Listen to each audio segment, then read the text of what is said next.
All right. Good day to everybody. Today is January the 20th, 2022. Hope you're all having a good day. We're going to do a little Biden bashing today. So buckle up. There's a lot to talk about. Some of it just very shocking to say the least. But we're going to start in Florida this morning with DeSantis. I found this very interesting article. So DeSantis is proposing creation of a department to investigate and prosecute voter the F word that I can't say.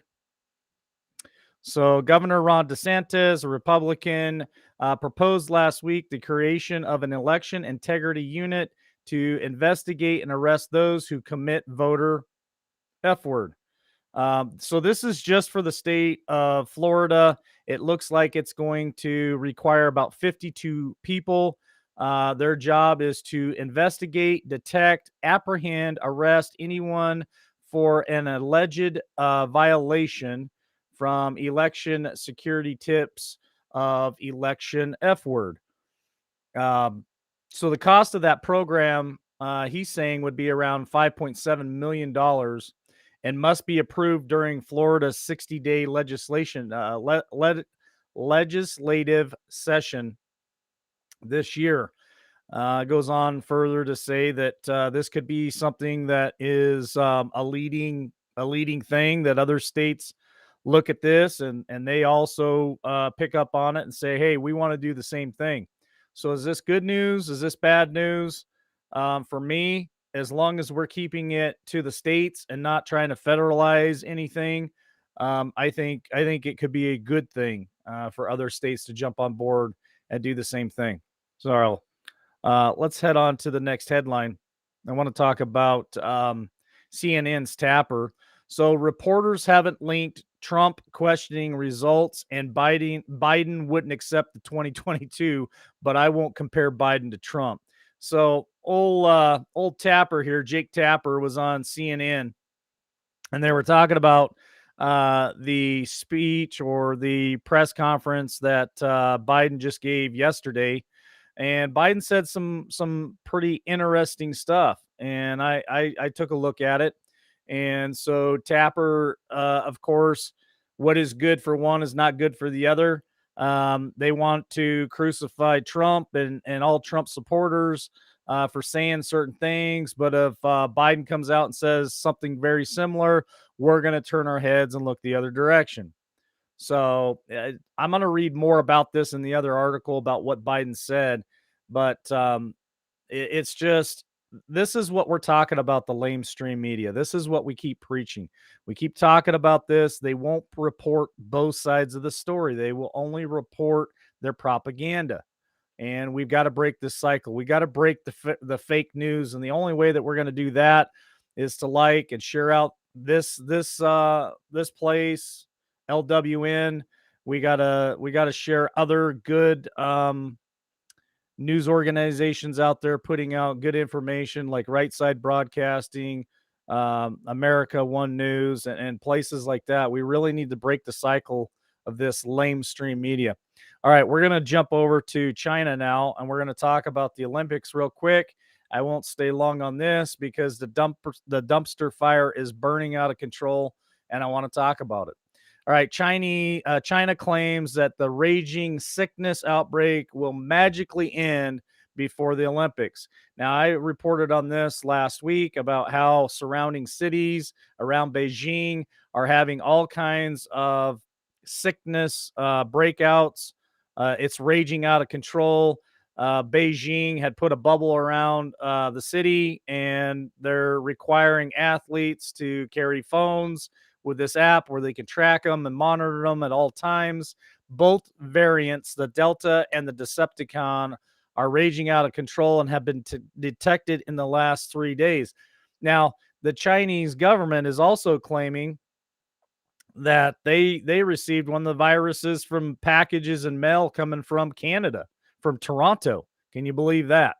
So again, it's just I'm paying attention to the Olympics. I used to be a major Olympic watcher. I love the Winter Olympics. I love the Summer Olympics.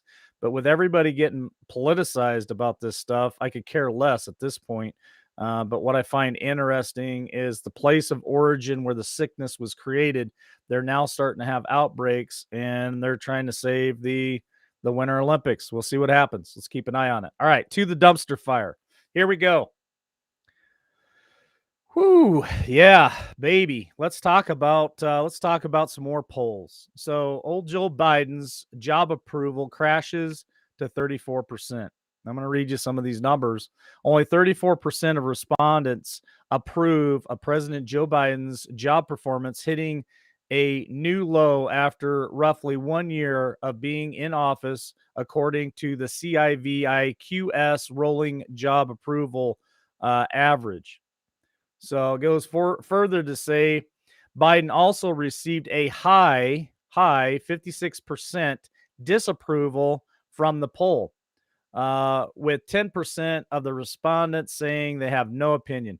The poll has showed Biden with a record low net approval of negative 22. Man, we're going to talk about this for the next few minutes, so just hang on here because he is now considered the worst first year of any presidency in U.S. history. Period. This comes after president has been in office for nearly 1 year and has dealt with consequences from poor decision making during his presidency, such as supply chain crisis, record inflation, and botched Afghanistan withdrawal.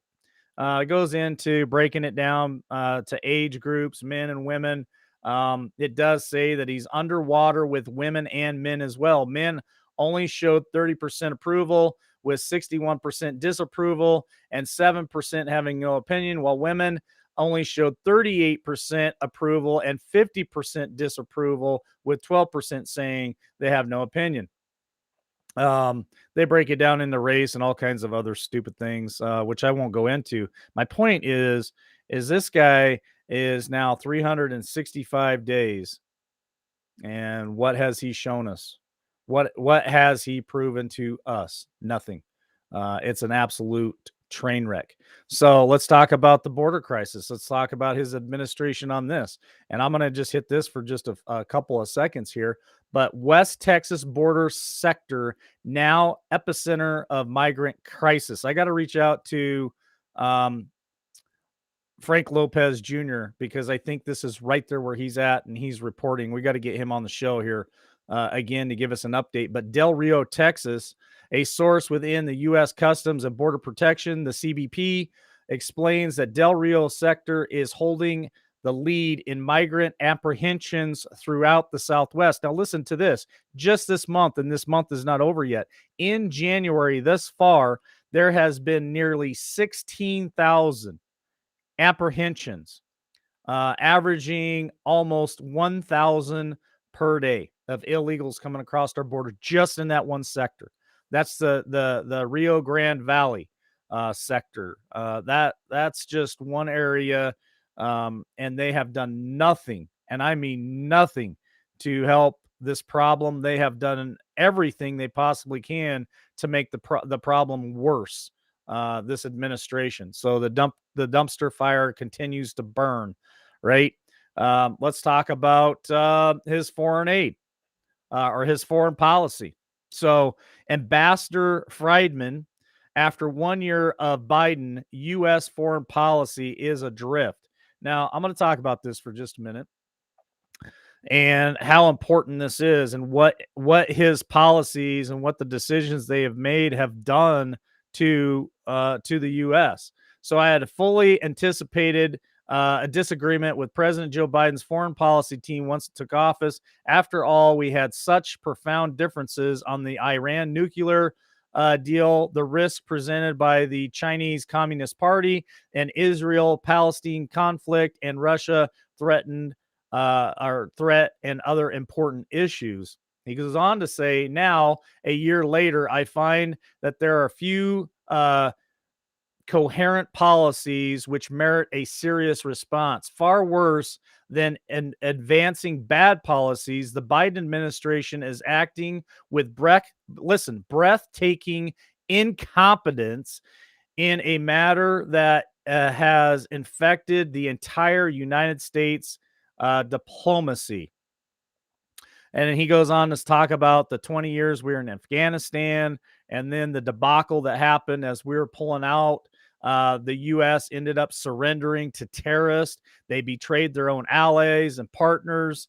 On and on and on about the whole foreign policies. And I won't go too much further into it, but it talks about everything that's going wrong with the Biden administration across the sea, across in other countries.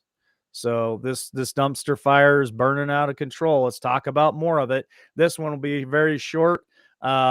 This they're talking about yesterday how he held a rare solo press conference at the White House. Very rare. I did watch part of it. He's a babbling idiot.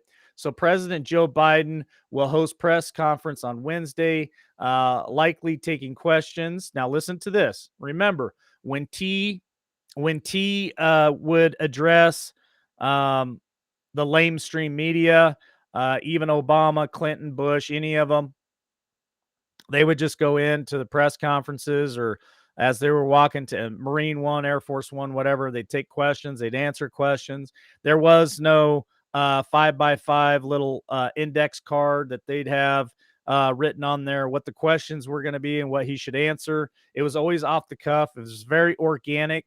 This guy here is the exact opposite of all of them. So listen to the rest of this.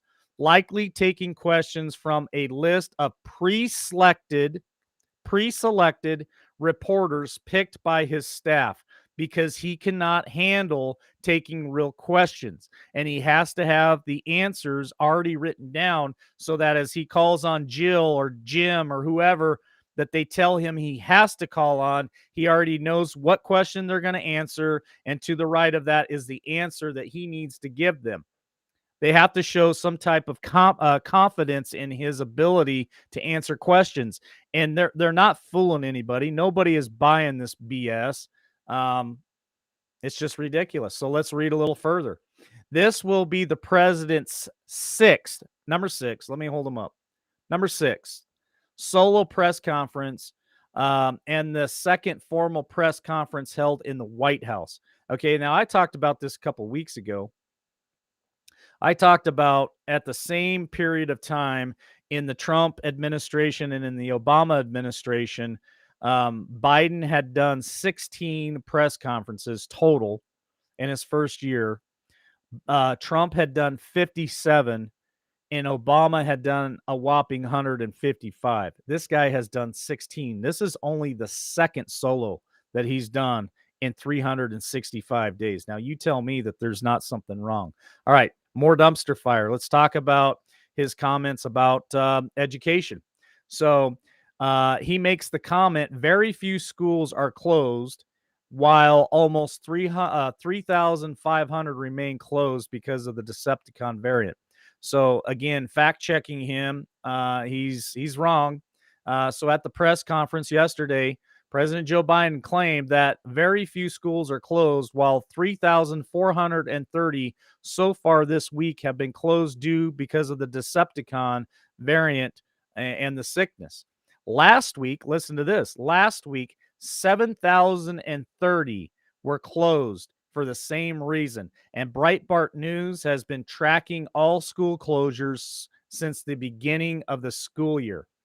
So more lies, more deception, and he has no clue what's going on.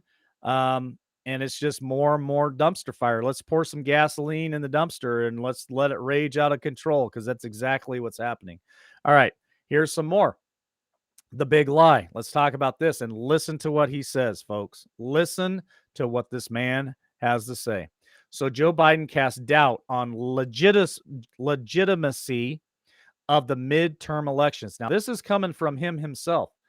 President Joe Biden questioned the legitimacy of 2022 midterm elections after repeatedly lecturing former President Donald Trump and the Republicans for casting doubts on the 2020 presidential election. During a press conference at the White House, Biden was asked by a reporter if he believed the upcoming elections would be fair and legitimate. Listen to what he has to say. It all depends on whether or not we're able to make the cause to the American people that some of this is being set up to try to alter the outcome of the election, end quote. He also went further to say he recalled that Americans had the highest voter turnout during the 2020 election, and even though it was held in the midst of their pandemic. Now, listen to all this. This is very eye opening. And I know a lot of us already know about all this stuff, but I want to bring it up again anyway. He raised concerns that Republicans were making it more difficult for minorities to vote, calling into question the results of future elections. Okay, we're not making it more difficult for any minorities to vote. We want all minorities to vote. We want every legitimate American citizen in this United States to vote. What we're requiring is photo ID. That is not hard to get. You can go down if you need help. Email me. I can look up your local DMV for you. I can GPS that and Google Map it, send it to you in email so that you can find your way to your local DMV and stand in line like the rest of Americans do to get picture IDs or driver's license or whatever is required. So it's not that difficult to get a picture ID. Now, I also reported about a week ago that the city of New York is wanting over 2 million illegal aliens to have the right to vote for their government in their city. Well, I have news for you. It's not your government. If you're not a citizen of the United States, that is not your government. You are here illegally. You need to be removed from this country. So it's not hard to do. It's not difficult. We're not trying to make um, suppress anybody's right to vote. So let's talk about other comments that he made during this speech. No matter how hard they make it on minorities to vote, I think you're going to see them willing to stand in line and defy the attempt to keep them from being able to vote. Quote Biden. They're going to defy the attempt. Um, let's go further here. There's more. There's more that needs to be talked about here. So the president conceded. Keyword, the president conceded, however, that it would be hard to motivate Democrats to get out and vote. Now, why is that? You're sitting there talking so brashly about how Republicans are trying to suppress minorities from getting out and voting, but you're telling us that you're going to be hard to motivate your own party to get out and vote. All right, let's go a little further here. It's going to be difficult to make no bones about it. End quote from Biden himself. And when asked to clarify the comment, Biden said he was concerned about the 2022 election being the F word. Okay. Oh, yeah, I think it could easily be illegitimate. He said, he said, quote, oh, yeah, I think it could easily be illegitimate, end quote. The increase in the prospect of being illegitimate is in preparation to not being able to get these reforms passed.